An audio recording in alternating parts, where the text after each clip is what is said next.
Episode 5. This is Fred Talks, a podcast of ideas worth sharing. Fred Talks addresses leadership, education, technology, discipleship, and ministry. Let's get started. Hi, this is Freddie Cardoza. Recently, I was speaking in another state on the idea of technology, and in my mind, I coined a phrase that I call Technolibrium.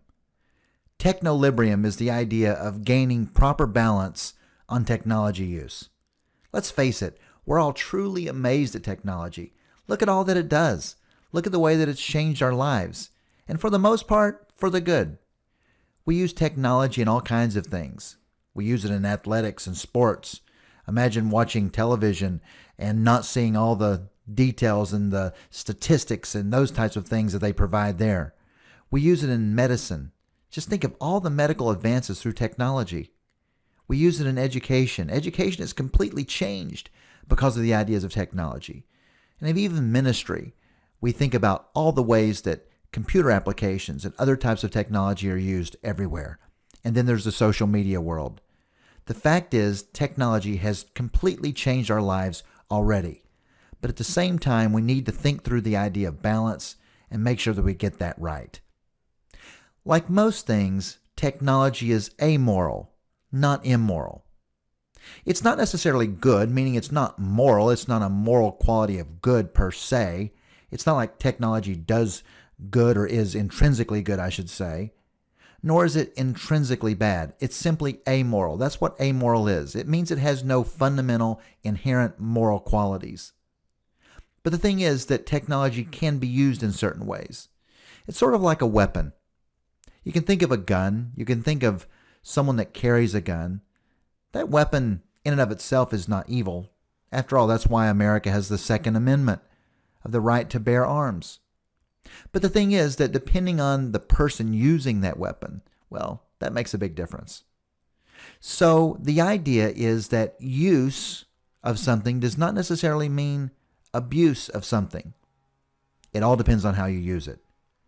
So human action, and I might say human motivation, determines the effect of technology. So for that reason, let's think of technology first as a start as simply being amoral. It's something that is used in a certain way by a person, and their motivation and their actions determines whether it becomes fundamentally good or bad. I believe that technology was given to us at such a time as this by God for His good. The thing is, God wants good to go on the earth. He wants to execute His will in His great economy of things. He wants to bring about His kingdom. And God wants to bring good to the world. So everything that's good, every good and perfect gift comes from above, from the Father of lights, in whom there is no variation or shadow of turning. So when God gives something, it's good. When God makes something, it's good. And He provided technology to us. We're so grateful for that, right? So the thing is that we need to think about the fact that instead of feeling like we are overrun by it or threatened by it, that it has overrun our lives, it overruns our lives only if we allow it to. It overruns our children's lives only if we allow it to. So the thing is, we need to think about etiquette, of course. We need to think about when the right time is or isn't for certain types of things. We need to think about when we use it, how we use it. And that goes from mobile devices and handheld devices to desktops and computers and applications and tools and instruments, gadgets, all those types of things. But the thing is that let's remember that God gave it to us. That's the only reason we have it. And so He gave it to us for such a time as this. For some reason in His mind, His understanding of things is that now at this point in human time and human experience, that this is the time that it could best be used. And we can certainly think of amazing uses, can't we? When we think about the idea of technology, it's easy for us to be one side or the other. And I think it's easy for us not to have the technolibrium that we need, namely the balance that we have to have in order for technology to work for us and not against us. When I think about it, I think about this on a continuum. On one side of the continuum, I think of pessimism about technology. On the other hand, I think that there are others that are optimistic about technology. Now, the fact is that I use technology a lot. But the thing is that sometimes people assume that I'm optimistic about technology instead of pessimistic. And I would say really that I don't know if I would say I'm technically optimistic about technology. I'm optimistic about some of its uses, and I'm also pessimistic about some of its uses. So I think I understand the balance of both, and those are really important. But the thing is that some people are so pessimistic that they can't see opportunities, and they think it's nothing but a waste of time or some kind of problem that has caused issues in all numbers of areas of their lives or others' lives. At the same time, let's not get too optimistic, right? Because sometimes people can be so optimistic to think that it can cure all human ills and things like that. The fact is that technology itself and its use, its use literally creates evil sometimes. Forms of evil now exist that did not exist before the advent of technology. But don't forget, technology did not just come about here in the last few years. Now, social media came about in the last few years. What we sometimes call Web 2.0 came about in the last few years. But technology in different ways has been with us all along. Technology, what is technology? Technology is simply the application of science. It's when we have scientific improvements and advancements. I mean, the lever itself, the idea of leveraging something to move it, that is a form of technology. The wheel was a form of technology. The printing press was a form of technology. The thing is that every advancement like that, every time we take science and do something with it, we have technology. It just happens that now technology has gone digital. Now technology has gone virtual. It is now sometimes visible, sometimes invisible. So for that reason, it seems like it's everywhere. And so technology has become ubiquitous. And it's an amazing thing. In 2014, we learned that about 58% of Americans have a smartphone. And those smart devices have really changed our worlds. And that will only increase. We know billions of people on the planet already have mobile devices. So the thing is that technology has certainly changed things. But we think about pessimism and optimism. Where should we fit on that continuum? My encouragement is to simply focus on the idea of realism. Neither pessimistic or optimistic. Let's just try to get real here. Let's remember that technology is neither good or bad fundamentally, but it can be used in those ways. So realism means to be honest with ourselves about the fact that there are very great challenges and even dangers with technology. There are things that are fundamentally wrong. There's fundamentally bad things that can happen because it's used a certain way. And at the same time, there's fundamentally great things and amazing things that can happen when it's used the right way. And those things we don't want to give up. We wouldn't want to surrender some of the advances we have in the medical field. We wouldn't want to surrender some of the advances we have in recycling or things related to the environment that are helped by technology. We wouldn't want to surrender things about the food preparation process and the things related to the medical field or through athletics. We wouldn't want to surrender things that of how technology is helping us learn better. We wouldn't want to surrender technology in the area of business where it is so automated certain things that it's helped in so many ways. And even economics, there's so many things that technology has done. But at the same time, let's be real. And so that's part of the balance of Technolibrium that I think we're looking for.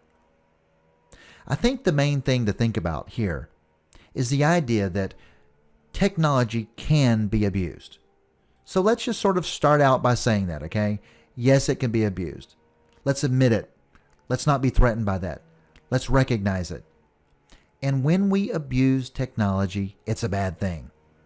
So let's just come to grips. Fine. But for those who hear that and posture themselves with chest puffed out because everyone has now admitted that there is evil with technology at times and it's used in wrong ways. Yes, that's true. But we've got to remember that technology is not all bad, of course. So the thing is, there's many things that we use it for, and all of us use it. So technology abuse, yeah, that's bad. But then we have technology use, where abuse is something that hints to the idea of malevolence, malfeasance, the misuse of something in some way. That's not good. But here, use, the idea of use, is fundamentally good. Use has to do with utility. Sometimes we talk about utilitarianism. Something has value because it's useful.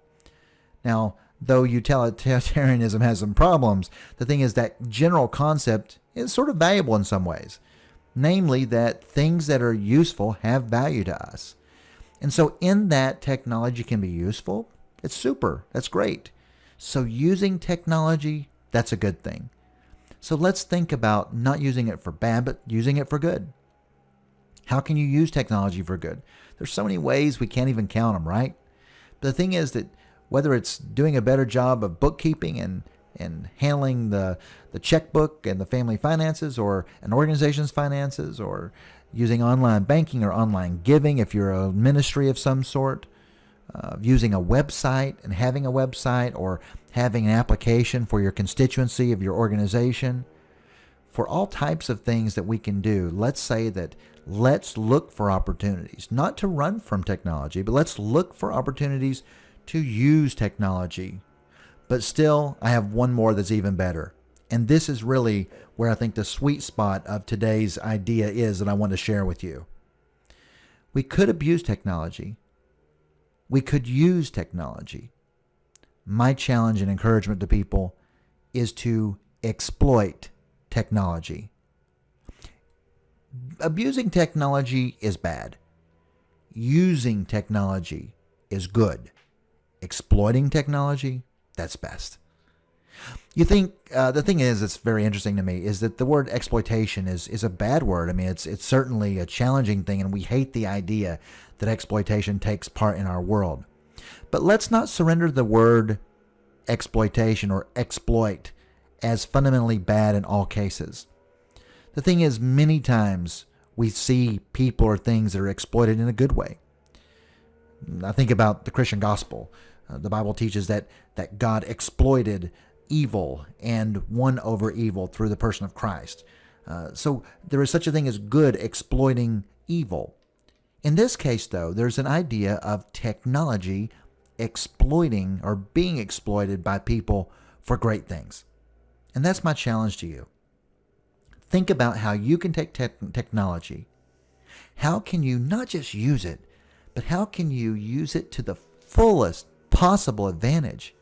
How can you use it more for the good?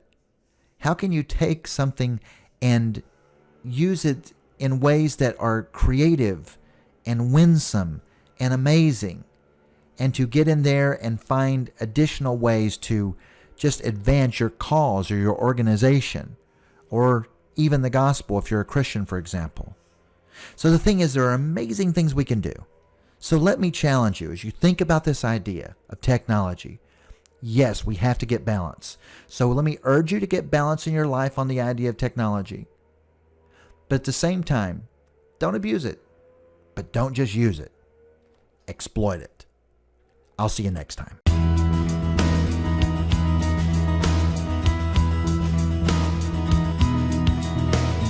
Fred Talks is a podcast produced at Studio C in Greater Los Angeles by Dr. Freddie Cardoza. Freddie is a professor, author, and leader who creates and curates dynamic content designed to equip leaders for impact and influence. For content or making contact with Freddie, visit him on the web. His website on leadership, education, and technology can be found at freddycardoza.com. His website on Christian ministry and discipleship is located at www.digitaldiscipler.com. Find this and other podcasts on the Apple iTunes Store or using any podcasting